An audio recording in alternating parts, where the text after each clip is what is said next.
Hello. Hi. This is going to be fun. The best. I'm getting used to this. So am I, actually. Yeah. Like, just easing into it. Mm-hmm. Especially when you have fun things to talk about. Right. Like today.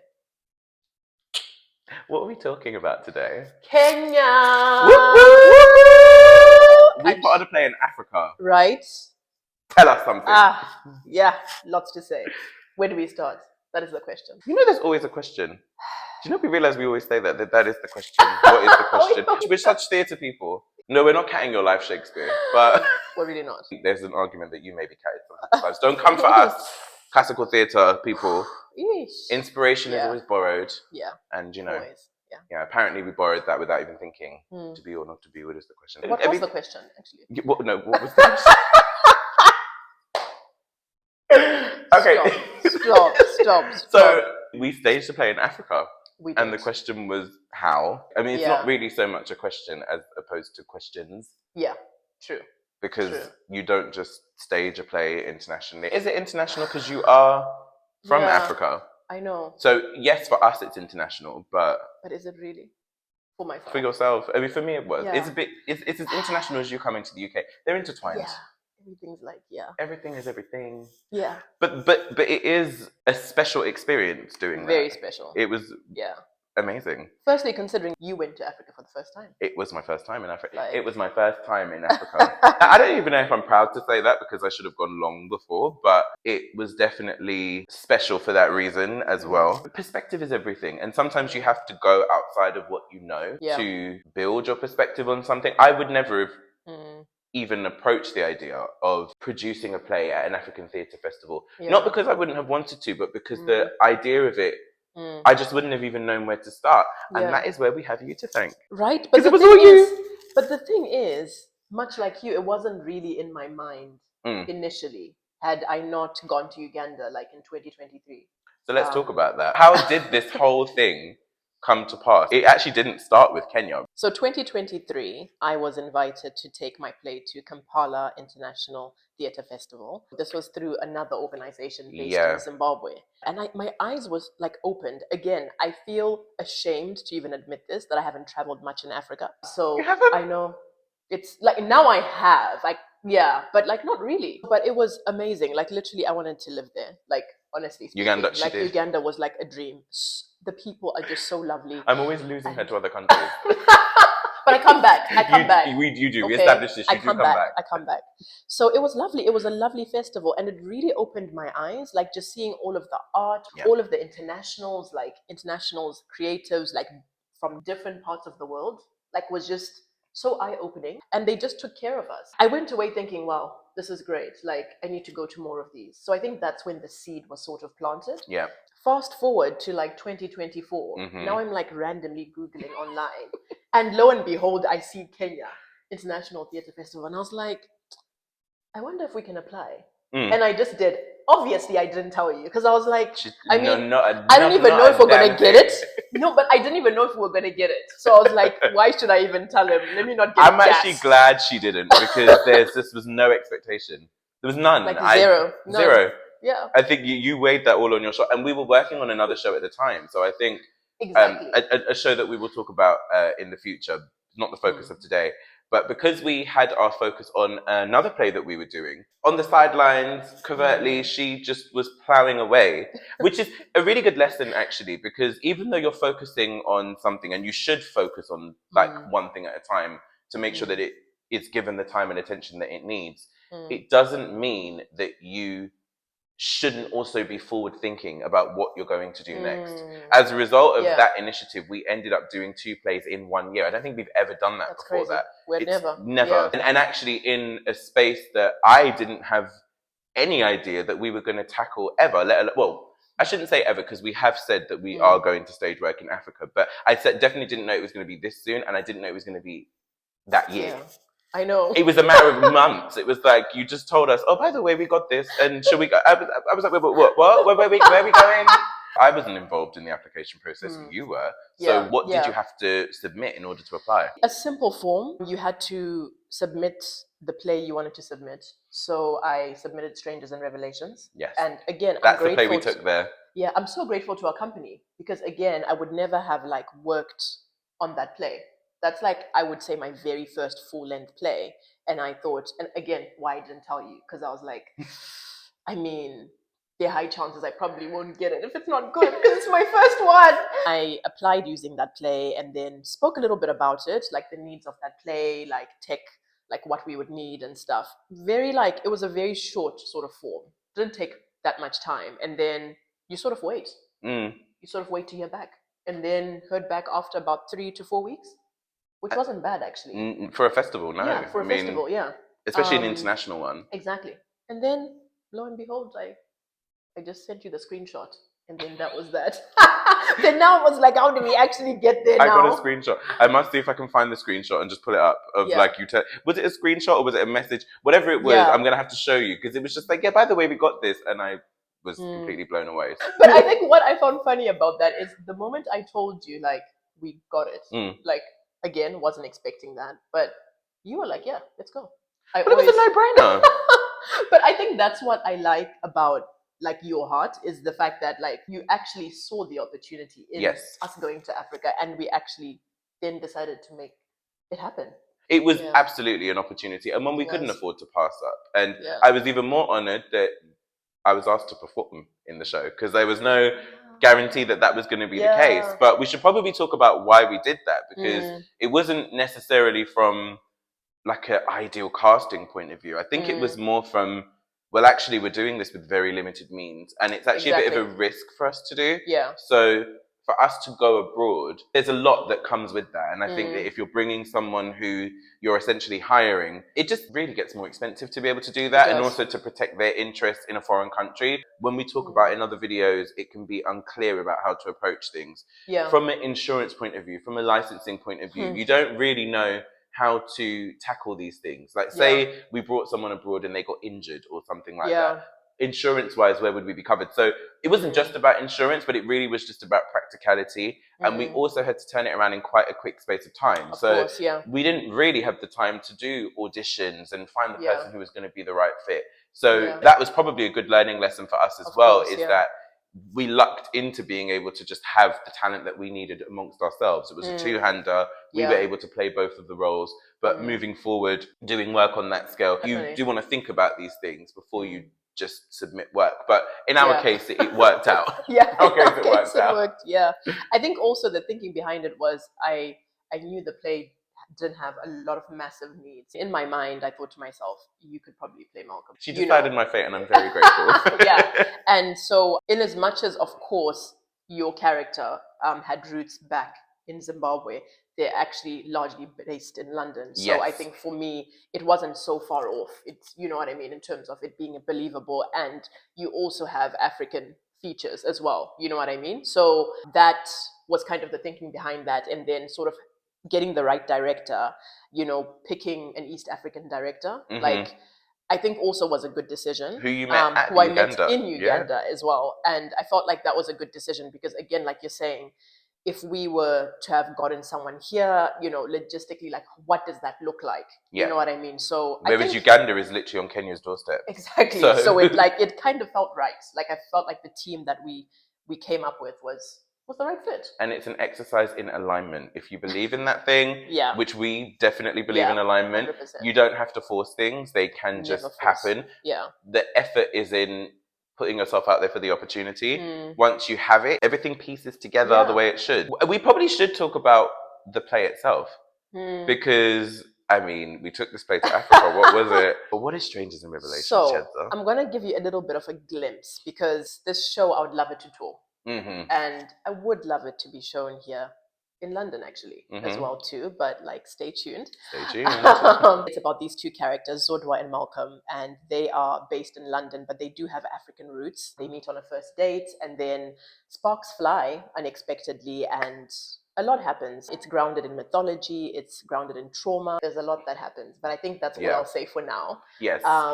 But I think that's why we also wanted to take it to Africa, because again, it's got those African roots. But I think I would love to stage it in London, simply because these characters are based in London and they happen to meet in London. I think the story is great. It is a great story, and I think and obviously I'm still working on a few things to make it better, because I don't want to map myself to be that perfect writer, because I don't think a play is ever done. You don't finish a piece of work, you abandon it. Have you ever heard of that saying? Ooh. You don't finish a piece of work, you abandon it. So I've never heard that, actually. You've never heard of it. So and that's true. It's very true. There's nothing is ever really finished. I mean, think about all of the revivals of plays. Say the play is of a certain time period. You might do an adaptation of that play. So someone basically rewrites the script. It's never done. That version of it might be done when the time is up, but it will always live on if it lives on. So there should never really be that pressure to finish anything, but you do have to hit deadlines. 100%. And that's essentially what you do. 100%. You hit deadlines. One of the things I was kind of stressed about now after saying yes was like, okay, we need the money to get there. You know what I mean? It's always money. I was grateful, though, that they were providing our accommodation. Listen. And food, which is like insane, and transport. Can I just say, UK theatre festivals, please take note, because we're talking about a theatre festival in Africa that put us up. If you needed to be put up, they fed you literally breakfast, lunch, and dinner.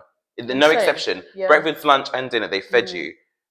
They covered your transport. They took you to and from your accommodation. If you needed to go somewhere in the town, they either would escort you or they would take you. Such a hands-on, almost pastoral process. They very much nurtured you as artists. It's my first international festival. I'm not sure how other international festivals look after artists, or even if they do. But when you come from the UK, and I mean, organisers don't even really care where you have to stay. I don't want to say they don't care, but the structure isn't built in for you to have support with where you stay. You figure these things out yourself, and whether you stay in a hostel, whether you stay in somewhere that's maybe not too habitable, kind of not their problem, not a problem that they take on. Whereas with Kenya, they really took care of us. There was a group chat, and like, we need to show a picture of the apartment. Oh my gosh, yeah. Oh my gosh. Mean, like, no, I was honestly.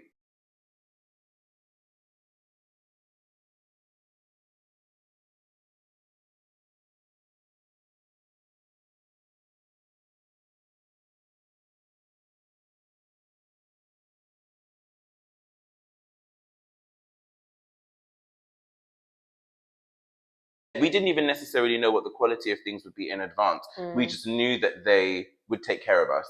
And so it does take a lot of anxiety off of traveling internationally, not knowing what you're getting, especially for me, because again, I've never been to Africa before, let alone worked in Africa, staged a play in Africa. So I really didn't know what was coming. But I have to tell you, it was just such a beautiful experience in so many ways, but especially how they looked after you. I mean, I cannot thank KITFest enough.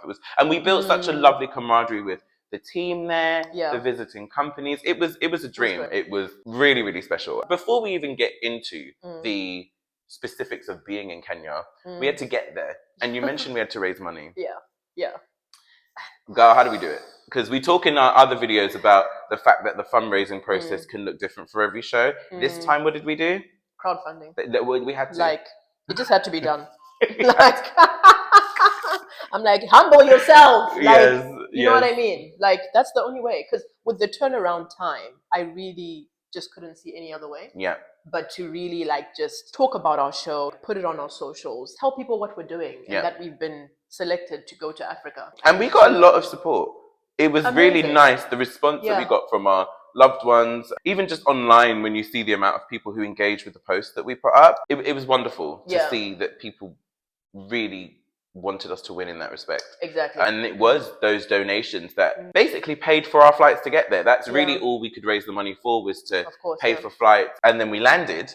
They picked us up from the airport, took us to our accommodations, and this amazing journey began. I ended up staying in a hotel. That's another thing I should say, because even though the offer was there for accommodation, the timings of when our flights were going to go to Kenya and how long we had to be there for, it wasn't a neat fit. So in order to not have to like move from one accommodation to the next, I did just end up getting my own hotel. But I was able to do that. We just had to look after ourselves while we were there, which again, transport was covered, food was covered. But actually, let me tell you a little something about the transport. Because I don't know about you, but if you're from the UK and you decide, you know what, maybe I need to just independently go to my hotel. There would be times as well when we might have needed to not be at the theatre, or we wanted to go into town, whatever it was.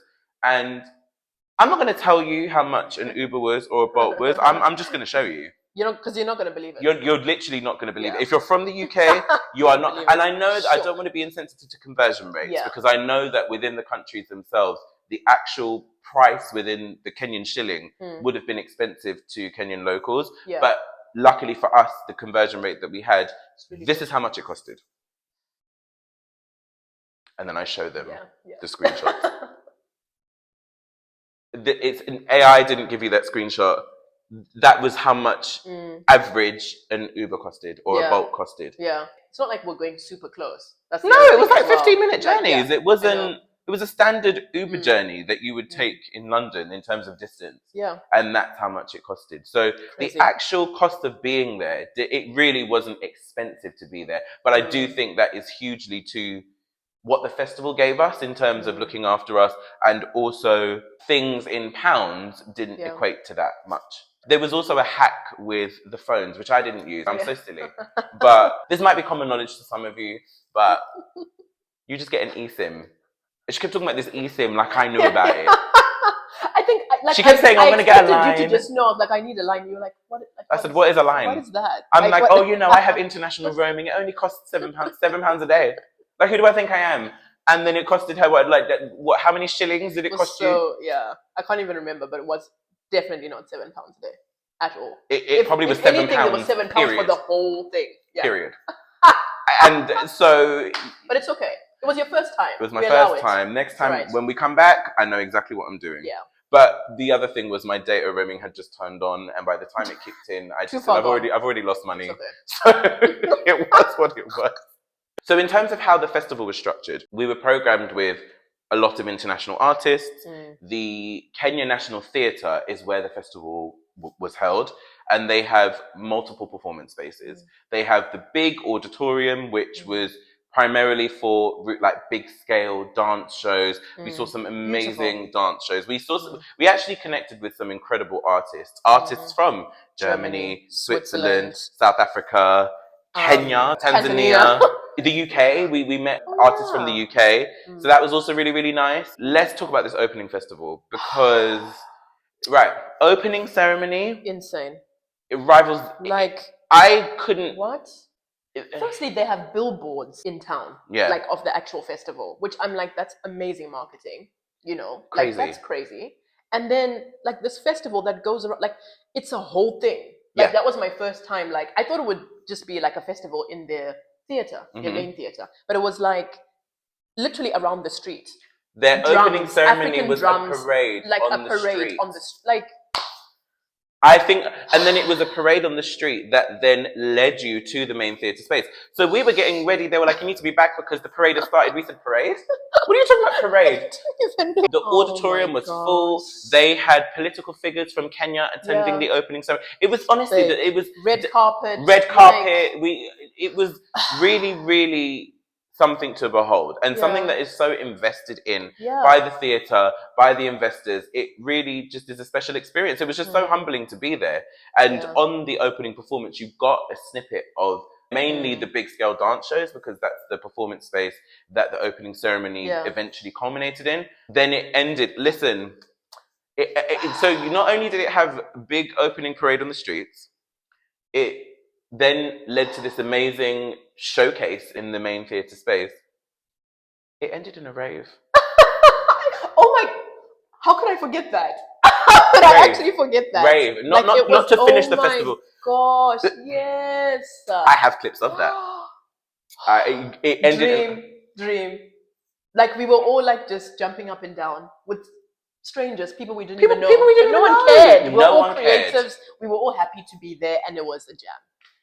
A jam. What's really upsetting me is that apparently the closing ceremony is even better than the opening ceremony, but we had to leave because we were scheduled in the first week, so we didn't end up having the means to stay for 2 weeks. Heartbreak. Listen, we have to go back. KITFest will be back. Like, call us. Yeah. Invite us. We never deserved you, but honestly, but like, we are very happy. We are so happy that you are part of our life and our history. Right? What an honor. So good. We go from the opening ceremony. A typical day-to-day in Kenya would be that they would feed you. They would feed you. You go watch whatever show you want to watch. And we found time to rehearse. Time to rehearse as well. Yeah. Time to rehearse. Oh, yes, the reason why we're actually there. Because you forget. Because there's so much entertainment going on, you actually forget you're there to do some work. Nothing was like super structured. The festival was structured within it was set up within different performance spaces. We were performing in the Cheche Gallery. That would be the equivalent of like a UK studio theatre. A very flexible space with a very flexible setup. You can kind of position the audience wherever you want them to be. Yeah. And we kind of used a small portion of the stage because it didn't really need more than that. Up until we performed, there was a lot of physical performances, dance, circus, acrobatic. There was even the Colombian artist who did puppetry. There was a magician. Oh, did you watch? Did you? The sword swallower. Yeah, he swallowed a sword right in front of us. It's quite incredible to see that people can just manipulate their bodies to do all these crazy things. But we were scheduled to perform in that studio space, and up until the day we performed, so we were like the 5th day of the festival, I think. Up until that point, there was lots of big scale shows. I think our day kind of kicked off the day when it was actual like plays. Yeah. What was also lovely was that the artists, I don't know how this is with other festivals because our experience of festivals in the UK is quite limited, but well, limited for now. Watch this space. But I do think in terms of having a camaraderie amongst the artists coming to support each other's shows, everybody goes to watch every show. Yeah. So there was the support that you felt from the international artists as well as the Kenyan locals. And then we obviously felt compelled to support because not only was it just, we felt like we were part of a family, but the shows were just so good. Right. Let's talk about these shows. Oh my, please don't even get me started. What? The dancers. Team Switzerland. Team Switzerland. Like, absolute jam. So amazing. That movement on stage, like water, like the storytelling. Yes. Like that's the presence on stage. And you know, we talked about in one of our videos that you can do a lot with a little. These guys literally had like a sheet that they made look like the sea, just used some lights. They kind of came into there was just so many different aspects of that performance that was so interactive, so innovative that it was so inspiring. Team Germany, there was 2 companies from Germany who we really built a nice bond with. Yeah. We only got to see one of the shows because I think the other show was when we had left, but Team Germany. Shout out to you, honestly. Because please tell me. Now, if I've spoken to a lot of people since Kenya who are privy to German culture a bit more than I am and have said, actually, this is very German, but we didn't know this at the time. Tell me how you can make the most dynamic, interactive spectacle of a show captivating about trash. Yeah. Trash. You heard it. Yeah. It was literally about rubbish collection. Yeah. But they were making things move on stage. You didn't know how it moved. They did this whole they had all these materials that they somehow managed to bring with them. I just was blown away. I really don't know how they did that. Because honestly. What's great about a festival, wherever the festival is that if you're immersed in it somehow, you're probably going to feel inspired enough to embrace work that you wouldn't otherwise see. And that does become a part of your taste. It starts to factor into your taste level. You think, I want to see more shows like this. Yeah. But I just think the support amongst the artists was, up until this point in our journey, unrivaled. I know. Unrivaled.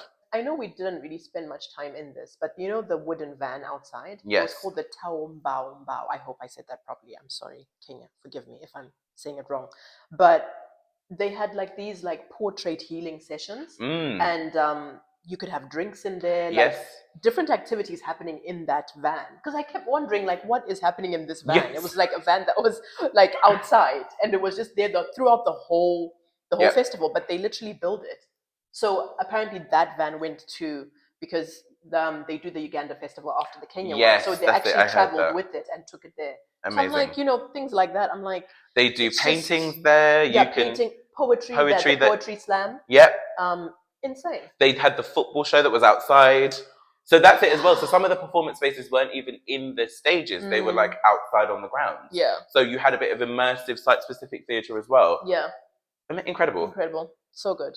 But how was your experience, like, actually performing in Strangers and Revelations? Like, how was that?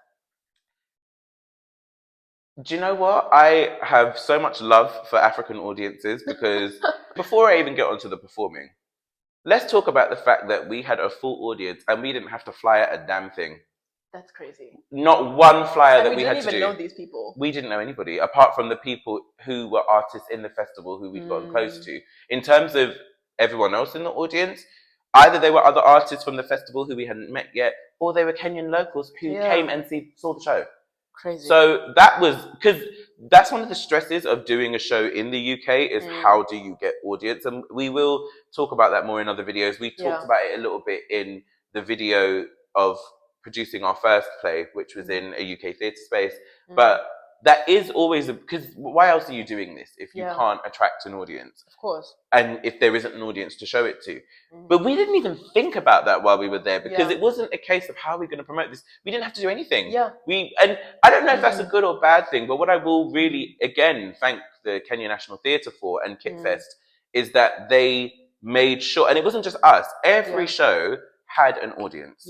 And maybe some people did have personal, like, friends or relatives who came to the festival to support them, but the audience wasn't made up of them. Like, there was that show about Lionel Messi, I think it was the Czech Republic, and school kids. I know. They brought all the school kids to come and see it, and they didn't want to leave. Beautiful. That was beautiful. It was stunning. So the experience of actually being there as an artist was, I mean, it was so stress-free, to be honest. I mean, mainly stress-free. We will talk about some things that maybe didn't go according to plan. But my experience of performing there...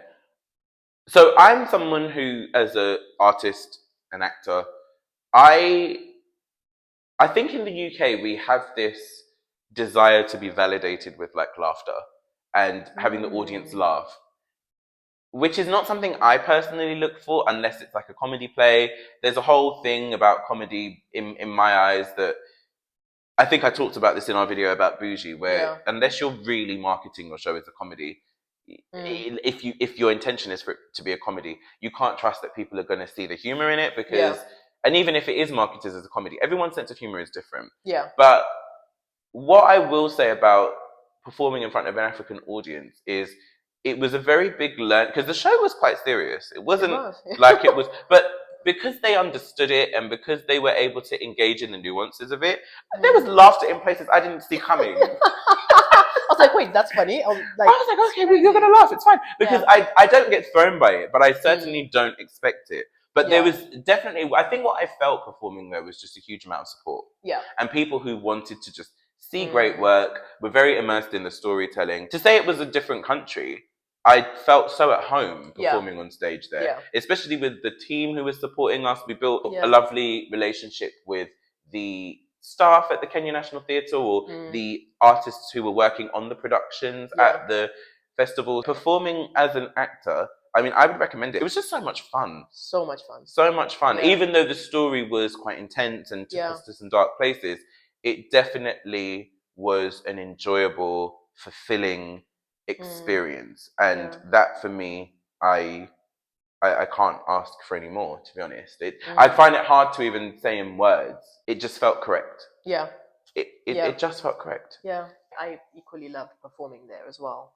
But I think what I also loved was after, as a playwright, is like being able to have like a crowd of people coming to me at the end and saying, can we discuss your show? Yes. I mean, I'm like, what? I don't know you, but yes. The conversations. Like, the conversations afterwards, like, and how it impacted and the potential it has. Like, that meant the world, because at the end of the day, these people don't know me. So there was no reason, but the fact that they would take some time to actually sit with me and discuss it. So it was like just a small panel of like people just sitting down discussing the play and what it could be. And absolutely. I'm like, what? That's insane. That's great. And we even got a feature in forget that. Yes, we got a feature in the national newspaper. Yeah. Which the East African newspaper. The East African newspaper, we got mentioned. So we had an opportunity to speak with them in advance of the show, and they covered us a little bit in the article they did about the entire festival. So they talked about a good few of the companies that were there, and we were one of them. So that was an amazing honor. So thank you. Because I think I have the link, so I'll put that in there. I've got it too. You're going to see it. Our name is international. There's so much high praise for this festival that it's very difficult to say things that are bad. Nothing was bad. But as with everything, there are always things that come up. It's funny when it's your play because you feel it so much more when you're involved in the... And I've said this when we were talking about Bougie. When you're the artist who is behind... You're not just acting in it. It's your work. It's your words. You feel the stings of what maybe didn't go so well that much more than everybody else. Yeah. I mean, I was sad. I was sad a little bit. Really, it was technical elements of the show. I feel like that could have been honored a lot more in terms of our tech time. So we didn't get a lot of tech time. And I think these things can happen with festivals and having a lot that's scheduled and everything. But I think that was sort of my hurt there, where because of not having enough tech time, then like certain sound cues, certain lighting aspects, weren't really honored in their time. Those aspects, can really affect, how the show goes. And also in terms of, if we're relying on a certain sound cue that's going to determine something quite big that's going to happen within the production. Those things can be really frustrating. So I remember afterwards, I think I couldn't see the good initially, and I'm grateful. I had a really great team, like with the director and Hassan were like, you need to see the good in this as well. I know it's very frustrating, of course, but you need to see the good in it, because there was a lot more good. But I mean, we're always transparent about the things that are good and the things that we found hard. And I think for me, that was a big part of the process that I feel like really I would have wanted that part to be honored, because as a writer, I'm sure, that's your baby. So, when your baby is not like performed at its best, it's like, like a part of your heart, it just hurts. This is why I say it's important to hear it from your perspective, because that's what you feel, and it's totally valid. But to everybody else, they don't know what's a mistake and what's not. And so while we maybe knew, okay, something didn't happen on time, or tech-wise, there were some mistakes. But I think for me, being in the flow of things, you just go with the flow. If it was my play, you do feel that a lot harder. Like I say, you're so much more invested in a different way, not by choice, but just because it is. Usually it's the other way around. Usually it's her talking me off the ledge. I'm like, what has gone wrong? But this time round, it was me actually being able to see the bigger picture for what it was, and seeing it as a starting point. So remember, that was your very first full-length play ever. And it was not only performed, it was performed. That was our first debut as a company to an international audience. True. So it's not to say that there isn't lessons to take forward. Like, for example, and we have learnt this lesson before, but I think in a foreign country, it's sometimes maybe a bit harder to establish your boundaries about how much tech time you need. And maybe you need to start the performance a little bit later because you didn't get given the tech time that you should have. And also, where we do want to be clear is that Kenya, in terms of the resources in Kenya, I mean, for what they were able to do with actually the generator kept going out. So other performances in that studio would experience situations where the lights would just go out. And we're not saying that as a means of exposure. I mean, these things happen in the UK, and we don't have the same challenges as a country like Kenya.